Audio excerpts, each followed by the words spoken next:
ভাই আমরা বর্ষা ইউনিয়নবাসী আপনাকে ভালোবাসি, আপনি বর্ষা ইউনিয়নবাসীকে ভালোবাসেন। আমরা তার প্রতীক হিসেবে আপনার ভালোবাসার প্রতিদান আপনাকে দেখিয়ে দিতে চাই।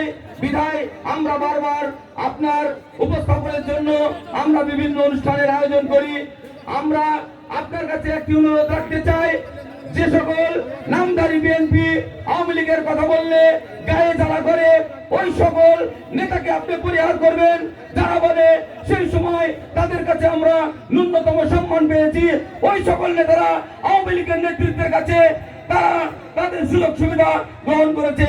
অতএব আপনি তাদেরকে চিহ্নিত করবেন এবং চিহ্নিত করে তাদেরকে পরিহার করে সামনের দিকে এগিয়ে যাবেন, আমাদেরকে সঙ্গে করে দেশ করবেন, এই আশাবাদ ব্যক্ত করে আমি আমার সংক্ষিপ্ত কথা শেষ করছি।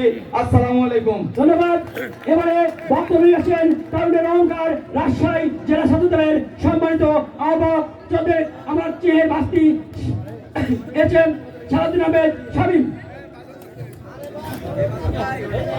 বিসমিল্লাহির রহমানির রহিম।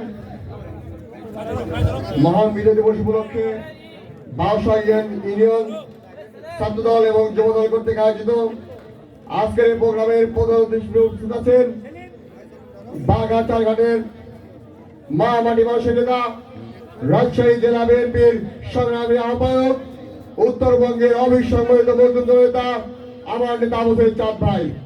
যেখানে আবু সাঈদ চাঁদ ভাই উপস্থিত আছেন সেখানে আমাদের মতন ক্ষুদ্র করে বক্তব্যের সাথে না, শুধু একটি কথা বলবো, মহান বিজয় দিবসের এই 53 বছর পরে আমরা বিজয় স্বাদ পেয়েছি এই 5 আগস্টের গণঅভ্যুত্থানের ফলে।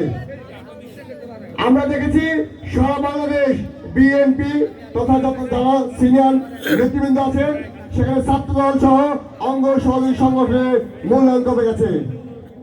সংগ্রামী সাথী বন্ধুগণ, গণঅভ্যুত্থানের আগে যখন 28 অক্টোবর থেকে 7 জানুয়ারির সময় এই বাউসা ইউনিয়ন ছাত্র কাজ করেছে, বাউসা ইউনিয়ন বিএনপি, বাউসা ইউনিয়ন যুবদল তাদেরকে সচেতন করেছে। 7 জানুয়ারির আগে আপনারা দেখেছেন এই বাউসা ইউনিয়ন বিএনপি প্রত্যেকের টিভি চ্যানেলের হেডলাইন ছিল। আমি গত অভ্যুত্থানের সময় দেখেছি বাউসা ইউনিয়ন ছাত্রদলের সঙ্গে বাউসা ইউনিয়ন যুবদল, বাউসা ইউনিয়ন বিএনপি সহ সকল অঙ্গ সহযোগী সংগঠন রাজশাহী রাজপথে বুলেটের সঙ্গে বুক পেতে দিয়েছিল। সংগ্রামী সাথী বন্ধুগণ, এখানে বাড়িয়ে বলার কিছু নেই। আসলে